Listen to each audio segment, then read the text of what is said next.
How about Tigers Guardians? Again, the Cleveland Guardians are a team that I think some people don't even realize are real. They won 4 games in a row. They're a full game up on the Minnesota Twins in the division, 2.5 up on the Chicago White Sox. If you look at the odds to win the AL Central, they are the favorites at plus 150.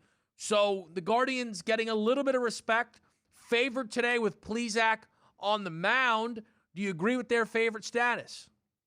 I do agree with their favorite status, and it also should hit today. So a team total over for the Cleveland Guardians does make a lot of sense here. Take a look at Hill over the past 30 days, Kevin, close to a 6 xFIP number. And this is a pretty rarity in Major League Baseball where your K percentage lines up with your walk percentage, about 12% to 12%. So anytime you're striking out just as many people as you're walking, that is usually a disaster. Now, also, 51 batters that Hill has faced, Kevin, from the right side. Take a look at this, a 468 weighted on base percentage and an ISO power number of 313. But if we flip it over to Detroit, trust me, leap of faith. This is what you need here because Plesac isn't a great pitcher. You take a look at his xFIP, Kevin, over the past 30 days, it's close to 5. Not a huge strikeout guy, walking close to 10% of the batters. There are guys that are going to be on base. And also, he's a right-handed pitcher, Kevin, so left-handed batters have really gotten the best of him over the past month. That's a 465 weighted on base percentage and an ISO of 263. Why is that important tonight? Green's a lefty, Reyes is a lefty, Castro, Candelario, Barnhart, and Badu.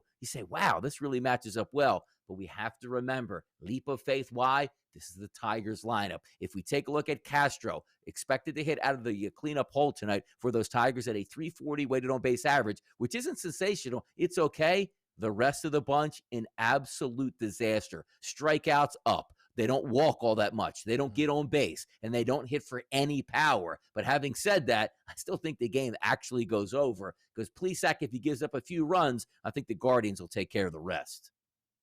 The fascinating thing to me with these AL Central odds is just how tight this race is and the fact that the Guardians have actually been able to stay in it long enough to find themselves as your new favorites. We did our Pick 6 contest, feels like decades ago, for some preseason baseball action. And the division winner that I had offered up was a 5-1 shot on the Minnesota Twins.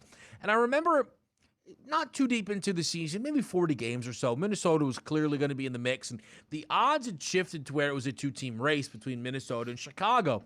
And the notion that I thought made some sense was, hey, if you want, you grab a piece of Chicago at now plus price, and you ride this thing out.